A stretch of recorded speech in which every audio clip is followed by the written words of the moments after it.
Welcome back to another episode of RS Sports Talks, where I talk, you listen, and that's about it. That's how the podcast works. Before I get into this, let me say that if you are not wanting to watch this on YouTube and you want to listen to it as an actual podcast, it is available on Spotify. Just look up RS Sports Talks, it will come up.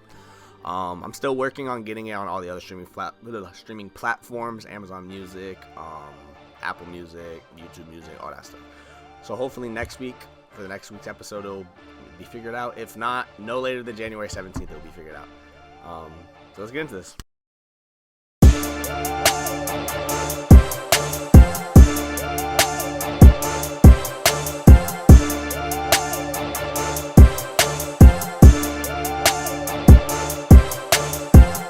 Episode of RS Sports Talks. I do apologize I didn't post last week because the holidays, week of Christmas, a whole bunch of stuff going on. But I'm back now and we have a whole bunch of stuff to talk about, starting with the college football playoffs.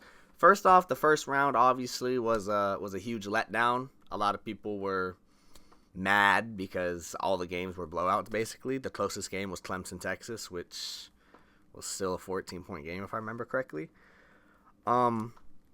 I don't think the committee necessarily got it wrong. I just think it was kind of unfortunate the way that the matchups ended up lining up. There is a couple questions I have about the bracket. Like, I don't understand why Oregon had such a hard path. Obviously they lost to Ohio State, but if Oregon would have beat Ohio State, then they would have had to go play Texas, and then they would have had to play Notre Dame or Penn State. So it's like, why do they have to play this gauntlet of a line, and then Penn State gets to play SMU and Boise State? You know what I'm saying? Like, that doesn't make much sense to me because Notre Dame's the number one team. I feel like they should be rewarded for that, and they get first rounded because Ohio State just came ready to play and Oregon didn't. It's very the 4-team bye and the fact that all four of the teams with byes lost.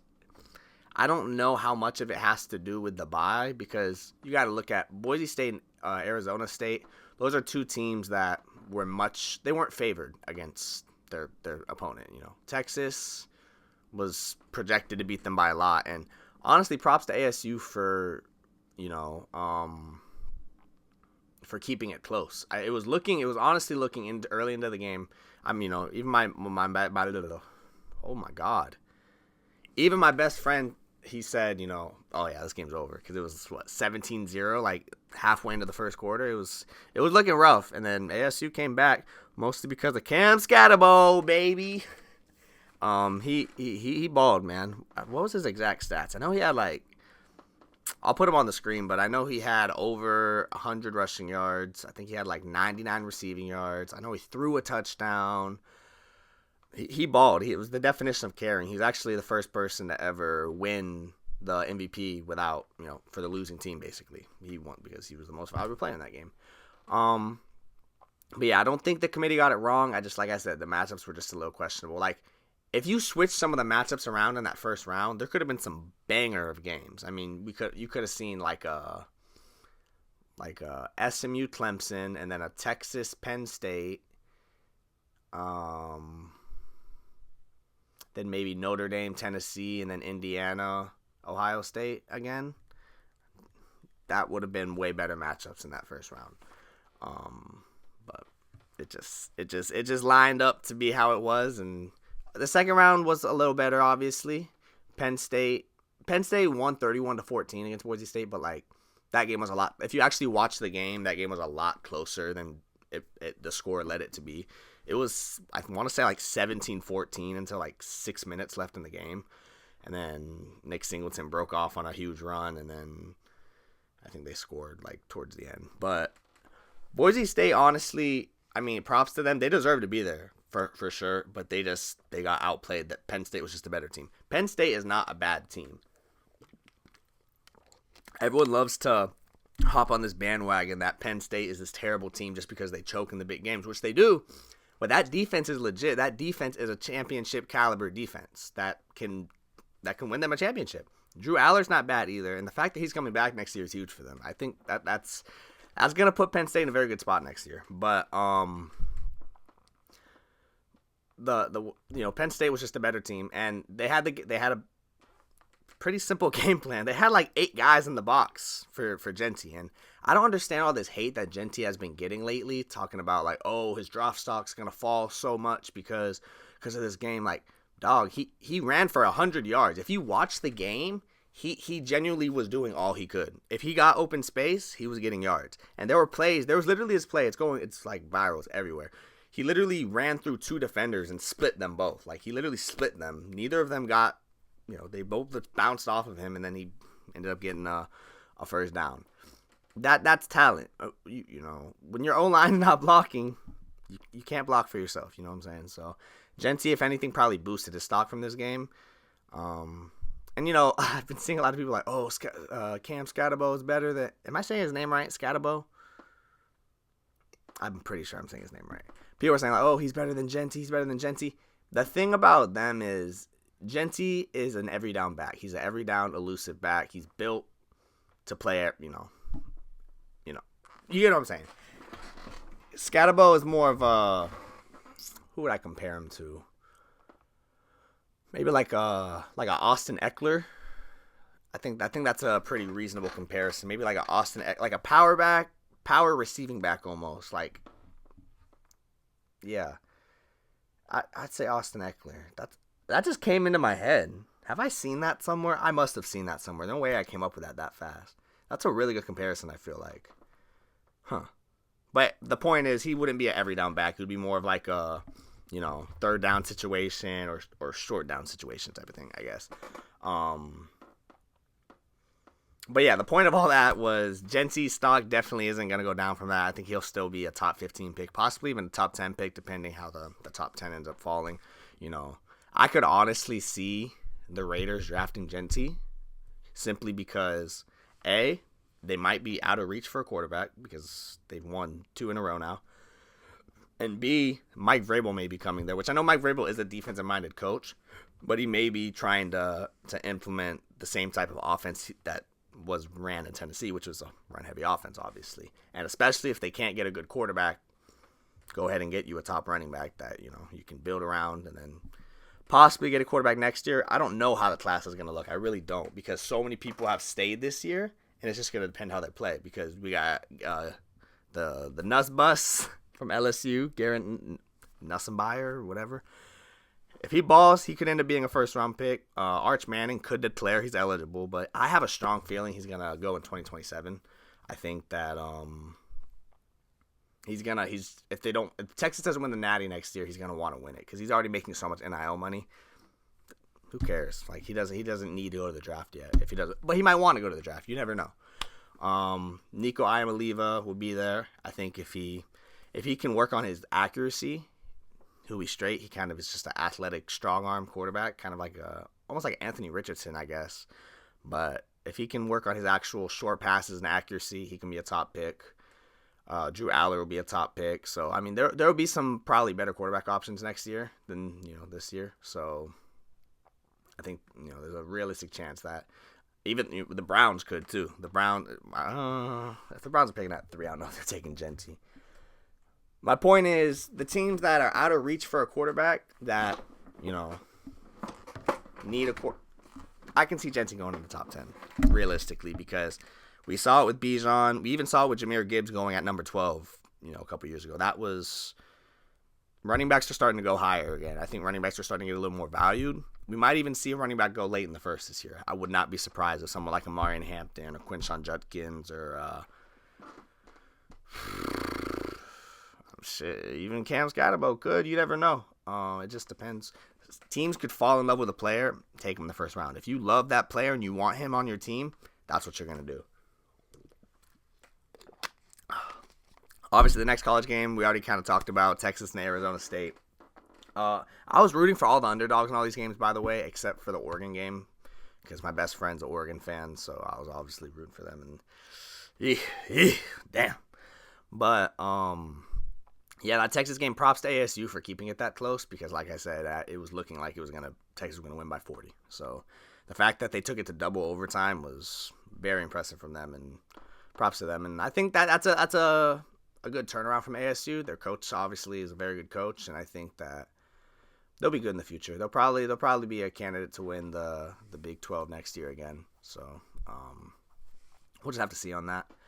Ohio State, Oregon. 2 words. Jeremiah Smith. That man, I mean, even, I ain't gonna lie, 2 weeks ago when I did my podcast and I was predicting the Tennessee-Ohio State game, for all the other games, I was putting highlights for the team as a whole. For Ohio State, I just put Jeremiah Smith highlights because I knew that if they were going to win, it's going to be because of Jeremiah Smith. I mean, what do you have? Over 100 yards in the first quarter? That's actually insane. So, and he's 18. That's the thing. He's not even a draft prospect yet. You can't even call him a draft prospect yet. He's just a college player. He's 18. He's not eligible for the draft till 2027. So, I mean, that was just that wasn't even out-coached, out-game planned. That was just Ohio State was just a better team. Jeremiah Smith lined up and said, "I'm better than you." I mean, like, that was just a spanking. I have not seen a spanking like that in a while in the playoffs. Like with 2 good teams, like SMU got spanked last week. That was expected because Penn State's a Big Ten team. SMU's a weak ACC team. Well, I guess they're a strong ACC team because the ACC's so ass. So, but yeah, I haven't seen a game like that in a while, and it was tough to see. I really had hopes for Oregon. I thought Oregon was going to possibly win it all this year. So. Possibly next year, and maybe they're the team that's offering Quinn Ewers $6 million. I mean, I don't know who is. I really don't because, it could still. It could be Ohio State. I've seen some people thinking maybe Miami. Someone said Texas A&M. Someone said Georgia. Like it's there's a lot of teams that will probably offer him. I mean, in Oregon, like I said, Oregon could be that team if they don't believe in Dante Moore, but I think they do. We'll see. We'll have to see. I mean, maybe he'll enter. He would have already entered the transfer portal, wouldn't he, if he didn't think he was going to start next year? I don't know. We'll have to see. It's going to be interesting. We'll probably know after next week because Texas is going to probably get their ass whooped by Ohio State, if I had to guess. Before we get into that, though, I'm going to talk about the Georgia Notre Dame game. Honestly, the more I look into it, Kirby Smart just got out-coached. That was just a simple out-coaching because you got to look at Georgia, first of all, was playing the pass. Riley Leonard hasn't been a threat in the pass all season. He threw for less than 100 yards, and they didn't have a single quarterback spy on him. So Georgia's defense was, I don't know what they were doing. And on offense, they were shutting down the run. Don't get me wrong, Stockton was playing well. I wouldn't say well. He was playing okay. He threw for like 250. I honestly, though, if Carson Beck was playing that game, I don't think it was much of a different outcome, to be honest. I think that, maybe he would have gotten them like a score at the end of the first half, maybe, or something. I don't think it was much of a different outcome. And that was a defensive game. I knew it was going to be. My best friend, who's a Notre Dame fan, told me it was going to be. Like, I knew that was going to be a defensive game. So, and someone tried telling me, they were like, "Oh, it wasn't a defensive game. It was 23-10. That's not a defensive game. It would be like 10-6." Dog, one of the touchdowns from Notre Dame was a kick return. The other one was a 12-yard passing touchdown that they got to the 12-yard line because of a fumble recovery. Like, it wasn't an offensive game at all. That was it was a defensive game from both teams. I mean, it's 2 defensive-minded head coaches, 2 strong defenses. But Riley Leonard just simply, I think he's going to end up going higher in the draft than people think. But he's not going to go as a quarterback. This might be delusion. I think Sean Payton's going to get his hands on him. And if he does, he's going to be Taysom Hill. He's going to be the next Taysom Hill because Riley Leonard is athletic enough. He could probably play like running back. Not like a every down, like a Taysom Hill running back. He can be a threat in the pass, obviously, because he's a quarterback. He's big. How tall is Riley Leonard? I feel like he's big, like really tall. Could he be a tight end? Just like occasionally. He is 6'4". He could be a tight end. He could definitely be a tight end. How much does he weigh though? That's the big question. You ain't gonna tell me how much he weighs. 216. Yeah, he could. Like, they could use him in some packages, but that's what I think his role will be in the NFL. He'll be a Taysom Hill. Even if Sean Payton doesn't get his hands on him, someone will use him as like a Taysom Hill type role, like a backup quarterback that occasionally can go in and, you know, run the ball like the way the Steelers do with Justin Fields almost. Like, I think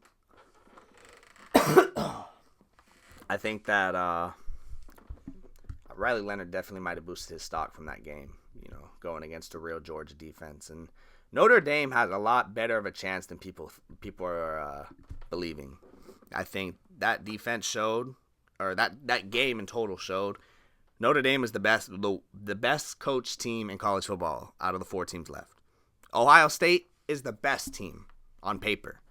That's the best team talent-wise. Notre Dame, though, that is a well-coached team. That's a disciplined team. And Notre Dame, I would not be surprised if they ended up making a Cinderella run and end up winning it. Because I'd probably put my money Ohio State's going to really beat Texas bad next week. Texas is not that good. They've had 2 really easy games, and they've both been way closer than they should have been.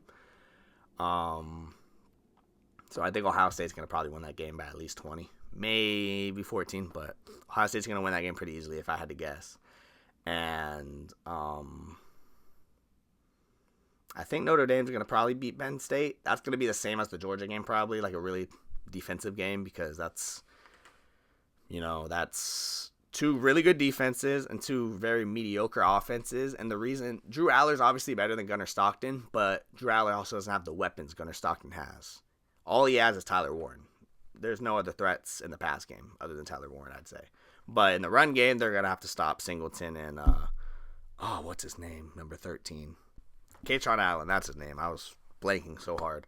But yeah, obviously, it's Penn State's going to have, or Notre Dame's going to have to stop the run game and force Drew Aller to pass, but they're also going to have to stop Tyler Warren, which I think their secondary is good enough to stop him. So it's definitely going to be a good game. I'm excited for that one. And it also might come down to if Jeremiah Love plays for Notre Dame, because I know he got hurt in the Georgia game. So we'll just have to see on that. But like I said, Marcus Freeman is definitely the best coach out of the 4. Not as like that's the most well-coached team. He's a very good coach. Just watching that Georgia game really showed it, and I could really see how good. That was the first Notre Dame game I've watched all year, and that's a very well-coached team. And coaching matters. Coaching matters a lot more than people want to admit. So, I'm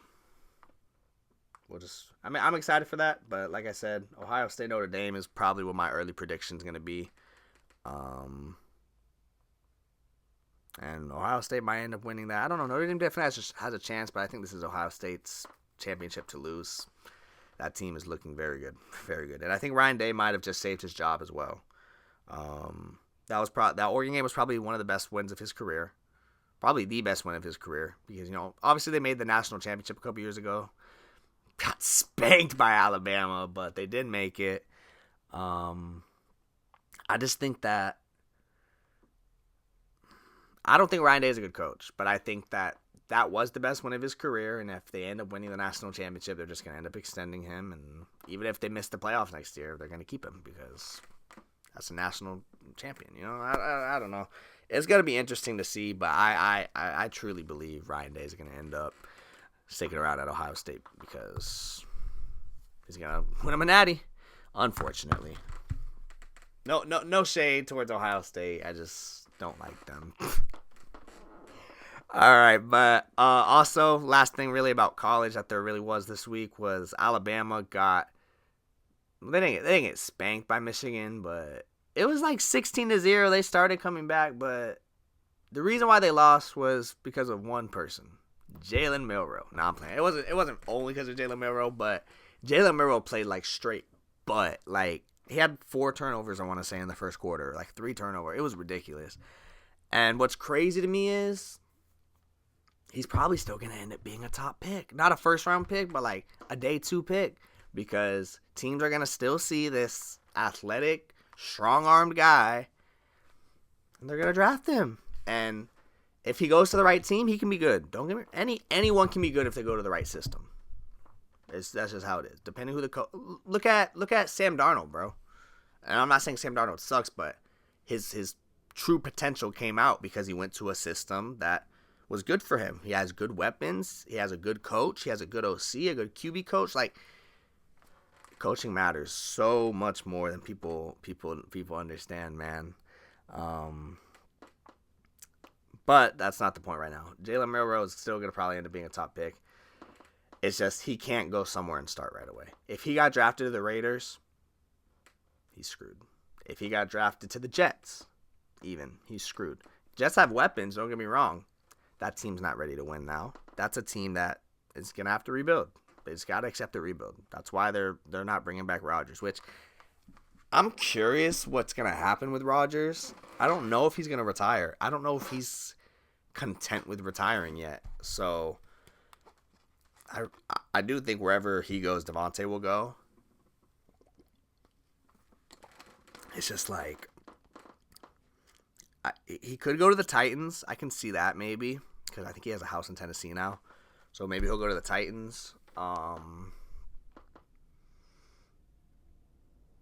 really can't think of any other team that would benefit him going to. Like Tennessee wouldn't really benefit him. That would just kind of be like, oh, I'm going to just play one more year because I live here type of thing. Because, I mean, he's obviously not coming back to the Jets. They already said that. The Giants, terrible. Saints, terrible. Raiders, terrible. I can't even think of teams right now, man. There's Steelers, maybe. I don't know. I think Rodgers is either going to go to the Titans or retire. If I had to guess, he should just retire, man. He's going out really sad.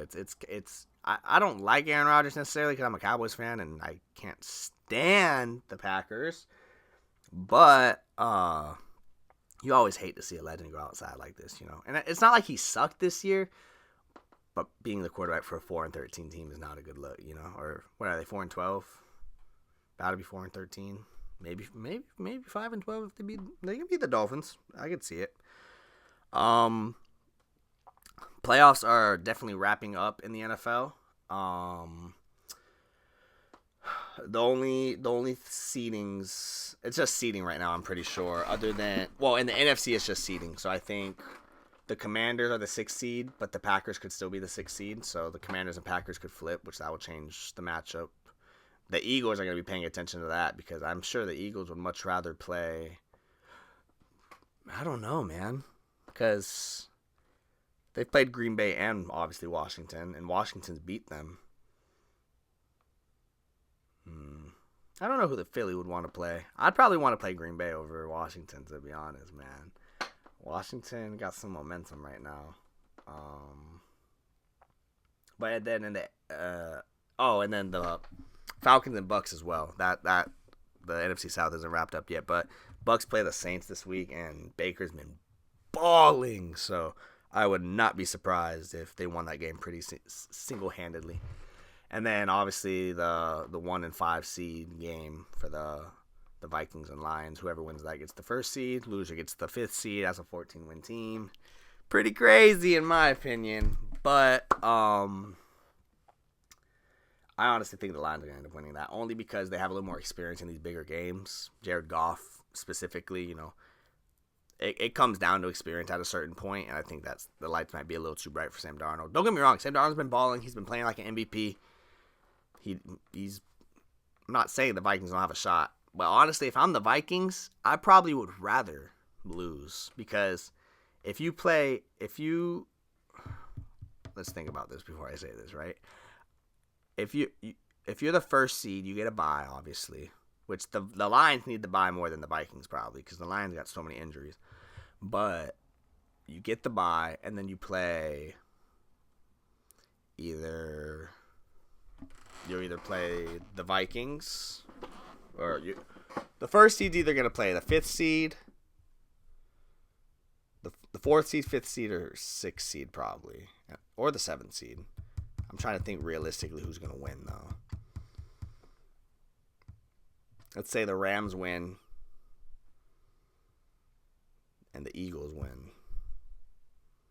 So the Rams are going to play the Eagles, and then the Lions are going to play either the Vikings or the Bucks. So I don't know, man. I guess they would end up playing the same teams basically. So like, if the Vikings are going to play the Bucks if they get the 5th seed, and then if the Bucks win, they'll play the Lions. But if the Vikings win, they'll play the Lions, type of thing probably. I don't know. I'll be predicting the games next week, just because there's no reason to predict it, and then do another episode and then be like, oh yeah, those games haven't happened yet, so remember the predictions from last week. But and then the AFC is just we got the Dolphins. It's the Dolphins, Bengals, and Broncos trying to get the 7th seed. It's going to probably end up being the Broncos unless they choke against the Chiefs. If the Broncos lose and the Dolphins win, the Dolphins get in. If the Broncos and Dolphins lose and the Bengals win, the Bengals get in. So, if the Bengals end up getting in, Buffalo is going to be so scared because you don't want to face Cincy in the playoffs. I promise you don't. Especially with Joe Burrow playing how he is, which that gets me into the MVP conversation. I feel like I'm kind of biased because I really do like the Ravens. I think Lamar deserves it. They're not going to give it to him, though, because Buffalo has a better record, and Josh Allen hasn't won one yet, basically. And he has more rushing touchdowns, which I guess matters, because Lamar has more passing yards, rushing yards, passing touchdowns than Josh Allen. All Josh Allen has is rushing touchdowns, which he has like 12 of them because they'll be on the 3-yard line and he'll be like 6'5", bro. He's like 6'5", 230, I feel like. How much is Josh Allen? How much do you think he weighs? Josh Allen weight. 237. Good Lord. That's a big guy, man. But that's my point, though. That's why he has so many rushing touchdowns. Lamar probably has, like, long rushing touchdowns because he's so damn fast. But I'm saying probably. Like, I sound like such a casual. Like, oh, I don't watch football. I just look at the stats. But I do watch the games. Trust me, guys. I promise. Yeah, but I think Lamar deserves it. Joe Burrow probably deserves it, too. Which, if the Bengals miss the playoffs, he's automatically out of that consideration. Probably they're not going to give it to someone who missed the playoffs. So, and Saquon's not going to get it because he's a running back. If he would have broke the rushing record, maybe, but he's not going to get it. Unfortunately for him. But, that's about all that there is to talk about regarding NFL and in college football. I mean, there is a couple more coaches that are probably going to be fired because I'm surprised. Only the Bears, Jets, and Saints have fired their coaches. If I had to guess, I'd say the Raiders fire Pierce, the Jaguars fire Peterson. I'm going to say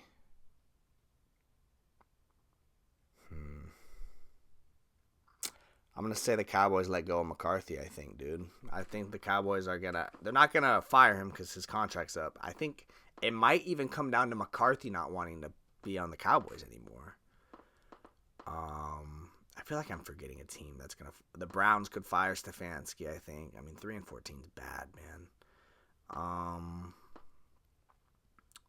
Who else? I think that's it for this year. I don't think I can see... I couldn't see any other coaches getting fired. I mean, there will probably be a surprise coach fire. Maybe Mike McDaniels or maybe what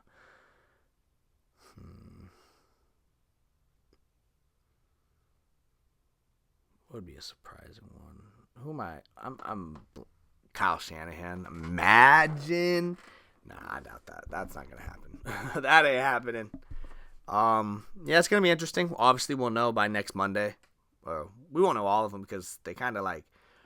A bunch of coaches will get fired on that Monday, and then we'll think they all got fired, and then like 3 days later, it'll be like, so-and-so got fired. It's like, why'd you gotta wait so long? So we'll have to see on that. I'm excited. That's one of my favorite times of the year is kind of the coaching cycle and the mock draft season. So I'll be doing a mock draft next week for sure. I don't want to do one every single podcast because it gets kind of repetitive. So I'll definitely do one next week because the top 18 will be finalized for the draft order, and we'll be able to start getting kind of more of a consensus feel for this upcoming 2025 NFL draft. So that's going to be it. I am going to report on more NBA stuff later in the year. It's more of I can hold a convo on NBA if I'm talking to someone. I'm not the best when it comes to just overall saying stats, and I don't have the ball. Like, I don't want to speak on something I don't know a lot about. I know a lot about NFL. I know a lot about college football.